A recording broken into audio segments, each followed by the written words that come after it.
Hey everyone, this is Kit Cabela with Hard Lens Media. I have an exclusive interview on our show right now. Joining me is a reporter, activist, speaker of truth, and someone who doesn't back down, who's brand new in the independent media circle. I'm proud to have on our show Bruno Franco, who's the host of FrancAnalysis. Thank you so much for being on our show. I've been on your show twice, and I think it's long overdue that you're here as well. So for our viewers and subscribers, can you just give us a background to who you are and really what got you involved in independent media? Because now more than ever, we need people to stand up and speak out and cover stories that corporate media is not talking about. Hey, Kit and Heartland's crew, thank you very much for having me on. You guys were an inspiration for me to start as a reporter, create my own channel and talk about the truth. What motivated me was not seeing enough voices in independent media. I was originally a biology student. Like I was seeing myself working in a lab in the future, but I felt a calling in doing journalism, doing citizens journalism. So the first thing I ever did was I went to on the ground. There was a protest against the war with Iran because if you remember, a little bit more than a year ago, Trump assassinated Qasem Soleimani, and I would see all these memes online of people putting up like World War III stuff. You know, it was funny, but people didn't understand why it was happening. And so I had some friends who had a local podcast called Hear Me Out Podcast. And they had a lot of people that would watch the show who were not that into politics. They weren't deep into it. I was, though, because I listened to channels like yours. I would listen to Combo Couch, Nico House, Jimmy Dore, people like that, The Gray Zone. And I wanted to help them out with their YouTube channel. So I went on the ground. And thankfully, I saw Max Blumenthal there. I saw Anya Parampal. I saw Medea Benjamin, and I asked them about what's happening in Iran. I wanted to educate the audience who's not who's not deep into politics. And so I was, what do you call it? Starstruck when I interviewed them. It was the first thing I ever did was interview Medea Benjamin and Anya Parampal. I didn't get to interview Max Blumenthal because a lot of people were talking to him, but he did sign my book. And then I started making more videos on my own, just on the side, to see where it goes. And eventually I started having more guests on. I then started my own channel, FrancAnalysis, and I've been growing, but with all the obstacles that we're about to get into, YouTube makes it difficult, but I'm really glad I started, and I don't regret starting my YouTube channel. I know the feeling all too well when I first started in like 2017. So, hey, I understand the feeling. It really feels good when you actually interview people that you follow on social media, but at the same time too, you're actually out there on the ground. It's something that we here at Hard Lens Media miss a lot. We miss the field reporting and being on the ground. So, look, we gotta address this, and this is something that's very concerning to me. As you know, I spoke on your show as well about Hard Lens Media's shadow ban between March of 2020 up to September of 2020, and it was a difficult time. And now I think we're all a little bit more paranoid about what we're seeing on YouTube, Twitter, and Facebook. Your channel, Nico House's channel, Mikasa Sukasa, Convo Couch, now once again Progressive Soapbox as well. And so many other content creators, they're having their videos taken down or demonetized or being deplatformed. And we're seeing a new phase in independent media to where these social media platforms, be it Twitter, Facebook, or YouTube, are now being only held exclusively for corporate media. When Ford Fisher or Jordan Sheridan from Status Quo uploaded videos and footage from the January 6th riot in Washington, D.C., their videos get flagged and taken down, but corporate media who use those same images, they're still taken care of. So I think it's important that we hear your perspective and your point of view with the situations you're dealing with YouTube, because I know Fox News covered it as well. And I think it's really, now's the time to really speak out about what is the future of independent media? How has this impacted you? And do you see it getting any better? I don't see it getting any better. It's going to get worse, especially seeing who Biden has in his administration, people who have ties to intelligence and big tech. these obstacles have been around for a long time. I remember Kyle Kalinske was having problems with his channel being called Secular Talk. He was targeted back around like 2017. It comes in waves from what I see. But I was targeted first when I got monetized. I was only monetized for less than 2 months. I received a warning for a video that failed to stream. I was having internet problems. I was going to stream with Jackson Hinkle, and then some other friends, Colin and Ricky Rance. We were going to talk about the future of Force to Vote and get into other conversations about politics. But because I was having internet connections, that stream failed, but the video was up. It was just all black. And then I deleted that video. I think I attempted to stream again multiple times, but those failed. But we successfully streamed the next day. And then I deleted those failed streams multiple times. I deleted all those failed streams. And then weeks later, YouTube sends me an email telling me that I'm spamming people with a title that's misleading people and sending them to somewhere else. I guess because in the description, I automatically have like my Rockfin link. I have my Patreon link, my PayPal link and all that. And so I appealed it. I said, this is ridiculous. I shouldn't be punished for a stream that I had internet connections for and for something that I took care of myself. I deleted those videos. And then they said that the appeals process was going to take like 2 to 3 days. I waited 2 to 3 days. And the email that I get from them is that I'm no longer monetized. They said that they reviewed my channel and that I have quote unquote harmful content. And they didn't tell me, they didn't specify which videos are harmful. There was no transparency at all. And they told me to review the terms and conditions again and then go through all my videos and to determine myself which ones are quote unquote harmful. So doesn't that seem unfair, Kit? Like there's no transparency there. And it seems like they're targeting channels like ours because we tell the truth that the mainstream media doesn't want us to say. Mm-hmm. Well, when it happened to us, it was just out of the blue. Like everything was automatically demonetized. No letter, no nothing. So on the one hand, at least you guys got a notification, but like at the end of the day, YouTube is now becoming something that, well, it never, well, I don't know what it's turned into, but it's not what we're all too familiar with when it first got started, because now it's showing a lot of favoritism towards corporate media. So now we're looking at alternative platforms. But before we actually start on alternative platforms, I actually want to bring up Force to Vote, because when I was interviewing Jackson Hinkle, you guys were there. You were there with him. Nico House, the Convo Couch, and so many other activists and organizers were there as well. And I just want to focus on Force to Vote real quick.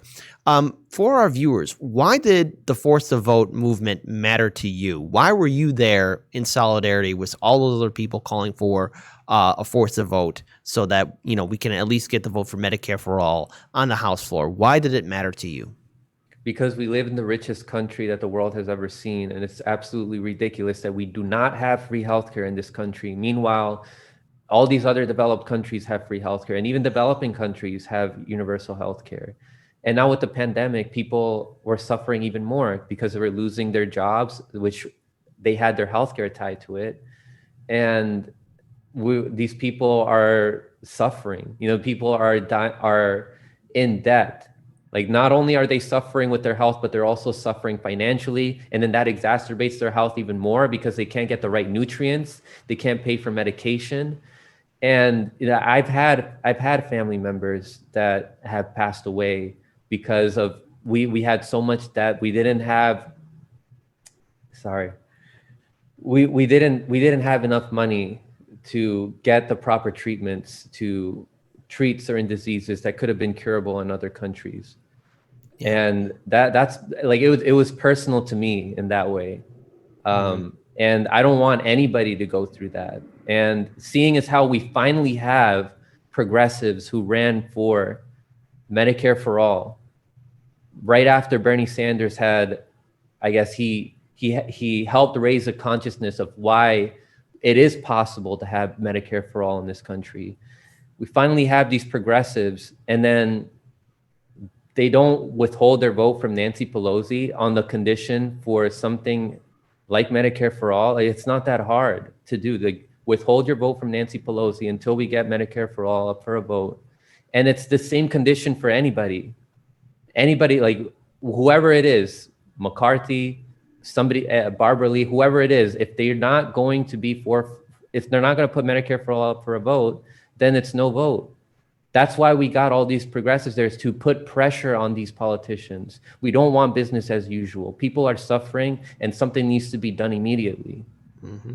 And so I want to get your opinion on this as well, because I think, you've been talking about this. A lot of people have been talking about it, where there's a lot of this focus on this impeachment trial for a president that's no longer the president of the United States. And yet we are still waiting for our stimulus checks. There are still people waiting in lines for food. There are still stories of people shoplifting for food. There are still people being evicted from their homes and apartments, even though there's supposed to be a halt on it, but it's still happening. There are still people being evicted. We have medical debt, we have student debt, and there are people still being laid off. There are people who don't have unemployment or can't have access to unemployment anymore.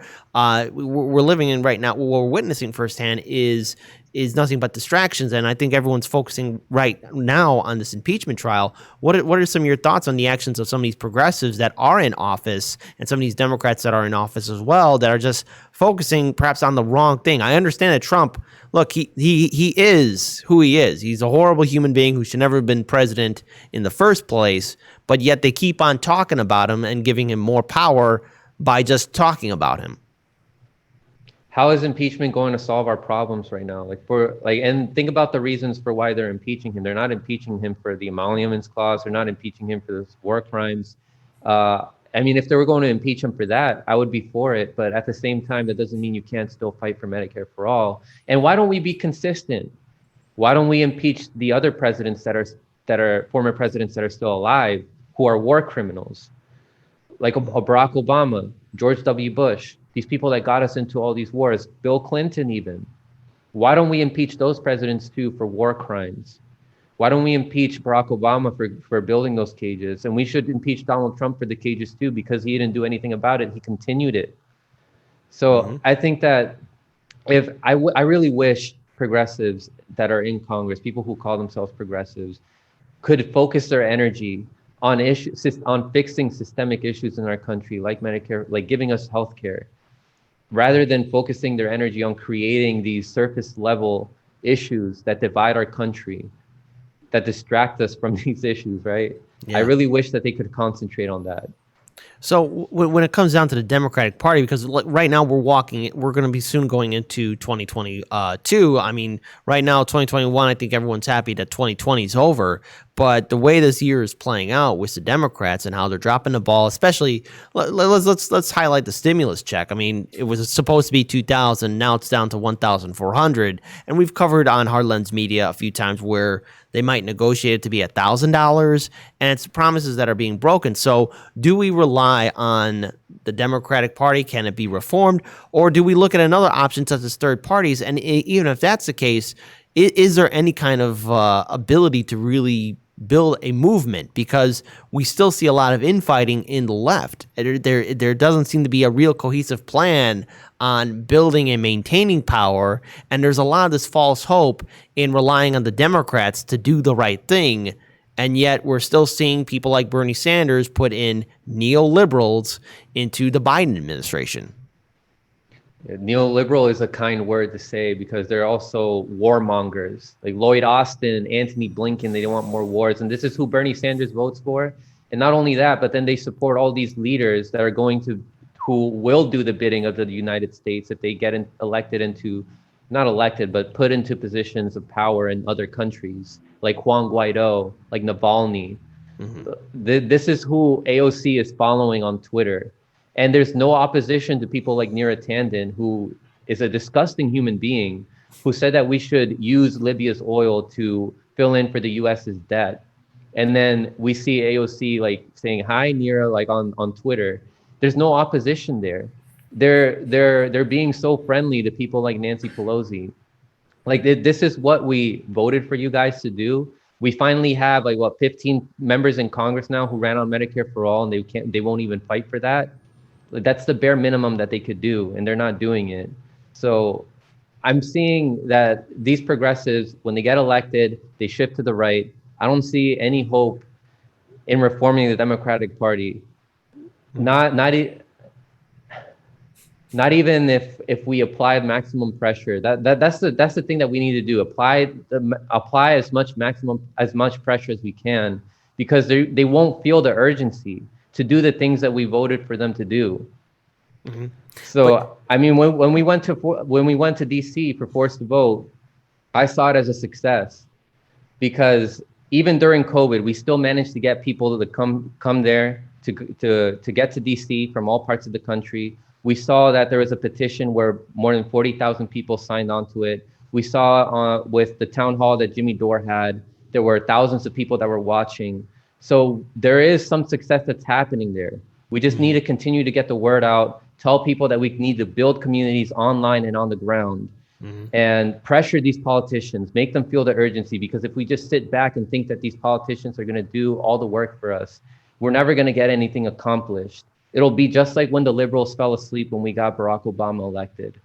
Well, I think right now what we're seeing is a lot of people definitely going back to brunch because that's seems to be everyone's objective. The kids are still in cages. Biden is still trying to extradite Julian A. Again, we have to be careful Mhm. with YouTube, but YouTube is a fickle beast. But we'll worry about that some other time. But sadly, this is where we're going down to. So let's actually change subjects real quick because I want to focus on alternative platforms. Now, you are on Rockfin and Odyssey, and I'm wondering if maybe if you can help elaborate to some of our viewers, because we do get questions ourselves about what Rockfin is, and I think it's very important we speak to other content creators about Rockfin and Odyssey and what it means for you. What have you seen firsthand? Maybe there could be some kind of improvements to these platforms as well.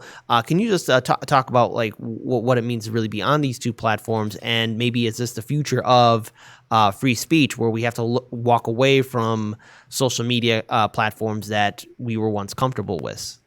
Well, I have way more freedom to talk about what I want to talk about on Rockfin so far. I've been on there for now just a couple weeks, Mm-hmm. and I had 10% of the follower count that I do on YouTube, and I was already getting paid proportionally more on Rockfin than I was on YouTube. It's really unfair how we work so hard to create content on YouTube, editing all these videos, doing all these live streams, putting hours of work so that we can bring people onto YouTube's platform, only for us to not see any benefit out of what YouTube gains. YouTube is getting so rich off of our hard work. Rockfin is more of a creator cooperative where we do see benefits in the hard work that we do to bring people onto their platform. Mm-hmm. I do have an interview with Nico House where he answers more questions about that, why Rockfin is better for creators. So I encourage people to check out Rockfin, make an account. You can make a free account. If you subscribe to one of us, subscribe to Heartlands Media or Combo Couch, and rotate every month. I encourage you all to do that. That Mm-hmm. really helps us out. YouTube, when people donate super chats, YouTube keeps the majority of that money. I have not received a single cent from super chats since the demonetization. And I think you guys were also talking about how YouTube is allowed to do that, correct? Yeah. So I think for a lot of people who may not be fully aware of it, but with YouTube, when you when you use YouTube super chats, uh, according to our recent calculations, YouTube takes about 30% of what a person will send to you. So whether it's $1 or $100, YouTube will get 30% of what you are sending to your favorite content creator. That's why there's different alternatives to use and other things. But Rockfin's looking like a unique platform. And also, maybe you could help some of our viewers understand like some of the struggles with independent media, because you talk about editing and working on content and making your show. Can you explain a little bit about like what you do and making sure that your content's on point? Because I think a lot of people, when they look at independent media or beginning YouTubers, they think that it's easy, and I think you and I both know the truth. It's a lot harder than it looks like. And thankfully we have our editor who has done a fantastic job. But even before we got our editor, it was still a tough road. Maybe you could help explain to some of our viewers what it's like, especially when it comes down to creating content, be it on YouTube or on Rockfin or Odyssey. Ooh, there's a lot of hours that are put in first in researching. You Hmm. want to make sure you're not going to say anything incorrect when you make these videos. Right. Um, yeah, there's a lot of time that you spend researching, and not only that, you have to spend a lot of time learning how to edit videos, learning what software to use to edit videos, and then when you finally start doing streaming, you have to figure out how to stream videos. It's a lot of work to do, especially for people who are like a one-man show. Hmm. And then when you edit these videos, you have to rewatch the videos again, make sure you cut out certain parts that, are going to slow the video down. It's a lot of work. It's a lot of labor that people put in to make your work good quality so that people can subscribe to your channel. And as people subscribe to your channel, they want to come to you to look at your work. They tune into YouTube for that. People are Right. coming to YouTube for that. But then for YouTube to demonetize you or to not pay you for that, Hmm. for the efforts that you do to bring people to their platform is just completely unfair. Right. And so there's another thing too I want to address, and that is when it comes down to having guests on your show, interviewing people, because you've interviewed Nico House and the crew from the Comic Couch. I was on your show as well. You've had activists and community organizers on your show, and the thing is, what we are seeing a pushback from a lot of people, at least on Twitter, saying, "Well, you shouldn't interview this person because they're part of this group, or you shouldn't interview that person because I don't like their YouTube channel or something else like that." What is your counterpoint to something like that? Because when I hear stuff from people saying, well, you shouldn't interview this person, or you shouldn't collaborate with this person, or you shouldn't have this person on your show, I mean, you're sending a terrible message. When people say that to you, and when you're trying to upload content on your social media platforms, what are some of the what do you say back? What's your counterpoint to that?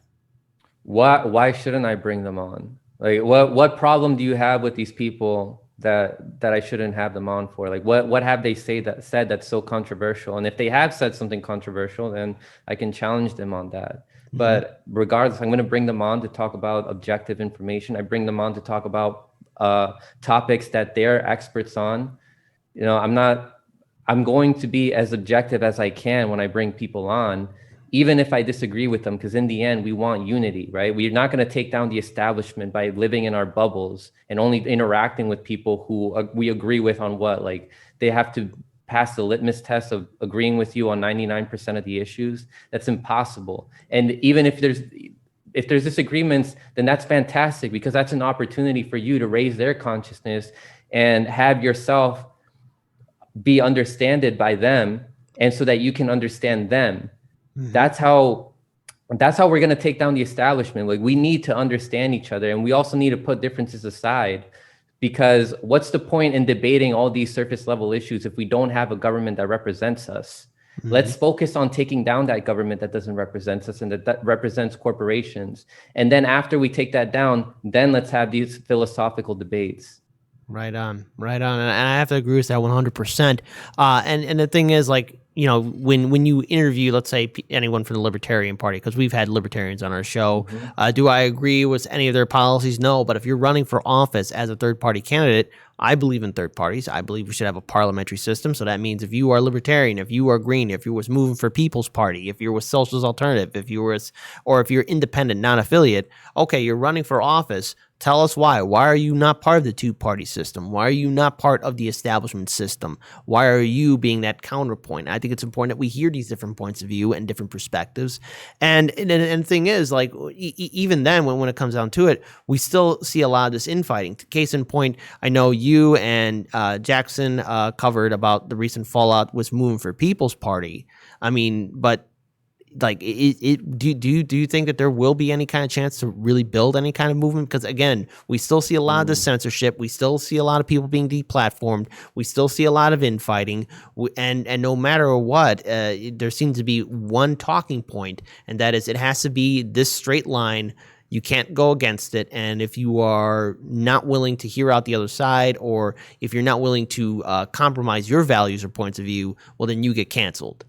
Can you give us your thoughts on that?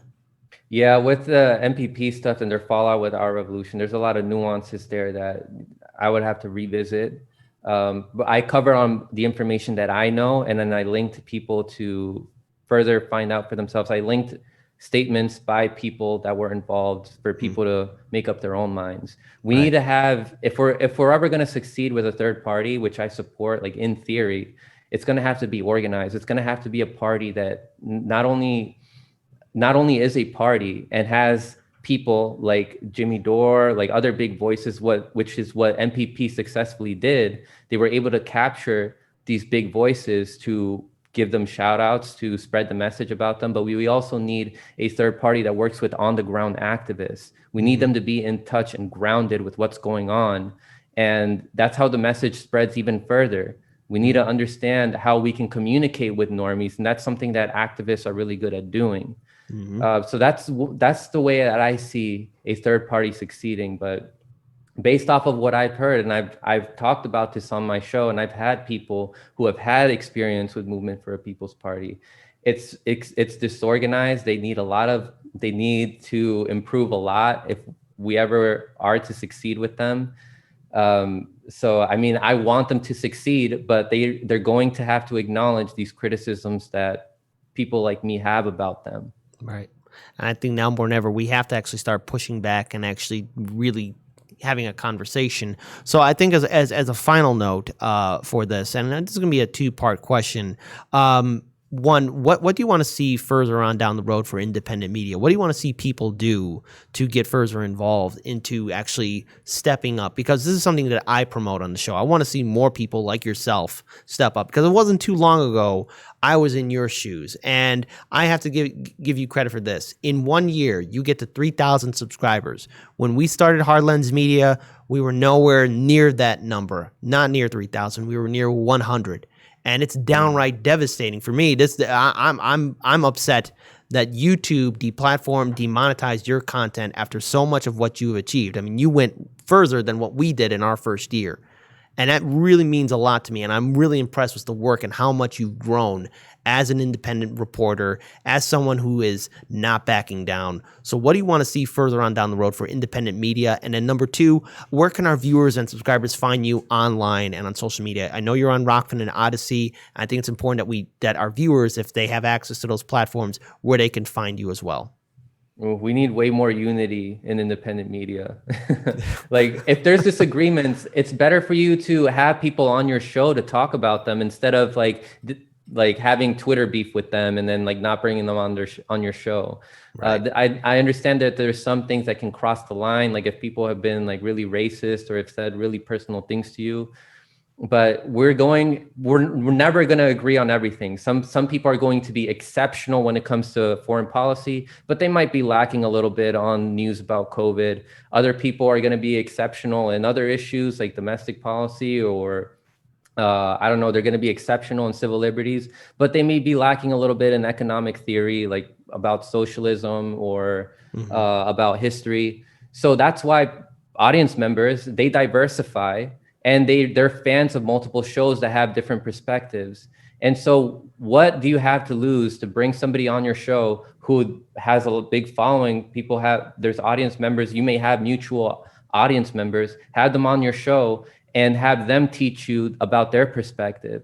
That builds better understanding. What I've loved so much is that I've been accepted so well by the independent media community, like yourself, Kit, on Hard Lens Media with Daniel and everybody else at Hard Lens Media, Combo Couch, Nico House, even Jimmy Dore has shown his support coming onto my live streams. We help each other out. We want as many truth tellers as we can who come from all different parts of the country, because we all have different perspectives. The way that you're brought up in Chicago is going to be completely different from how somebody in like South Carolina is brought up, or how somebody like me who's like right in the belly of the beast is brought up. And so we need to talk like what are things like in DC? What are things like in Chicago? What are things like in California? How can we reach people that have been brought up in a similar way as you? We need as much collaboration as we can. We need to help each other out as much as we can by getting them onto Rockfin, an alternative platform which treats its creators more fairly than YouTube, getting them onto Odyssey, which also treats its creators more fairly. We need to do as much as we can to uplift each other's voices. And another thing I'm gonna say is that I've noticed that bigger content creators, they lose their touch with their audience members sometimes when they grow too big. So I like to keep, I guess you would say, like a council of people who have been there with me from the start, audience members who share with me information, cover my blind spots so that I don't get out of touch with my audience, so that I don't also eventually like grow a big head. I don't want that to happen to me. So I want to remain grounded. My advice for anybody is who wants to become a content creator is to talk to your audience members, treat them like family. They support you so much. Right And on. I'm really honored to have received so much support from people after the stuff I've been dealing with, the demonetization, the shout outs I've been getting from people like you, Kit, people like Richard Medhurst. I'm really happy to be part of this community, and we need more citizens journalists. So you guys can find me on YouTube at FrancAnalysis. I'm on Rockfin at FrancAnalysis as well, Odyssey FrancAnalysis as well. On Twitter, I'm at B43Franco. I also have a Discord. I encourage everybody to join everybody's Discord. Join Harlan's Media's Discord. Combo Couch also has a Discord. We exchange information, like the audience members exchange information with each other to keep each other as informed as they can. That's how we build communities on the ground, online, and then that eventually translates on the ground. You'll meet people that live nearby you. You can start a protest with people that you meet online. So yeah, Kit, thank you very much for bringing me on, and thank you everybody It's long at Harlan's overdue Media. because it's long overdue because I was on your show twice, and now more than ever, we need people to speak truth to power. I'm really impressed with all the work that you are doing, and now more than ever, don't back down, and you are going to get out of this rut with YouTube. It shouldn't happen to any content creator. No content creator should be going through this. We went through it, and look, we're still paranoid about it happening to us as well. But this is up to the people to finally step up and demand for independent media. Shout out to Bruno Franco, host of FrancAnalysis. Keep on doing the good work. My name is Kit Cabell, the host of Hard Lens Media. Peace to you guys, and let us all do what we can to build a better future.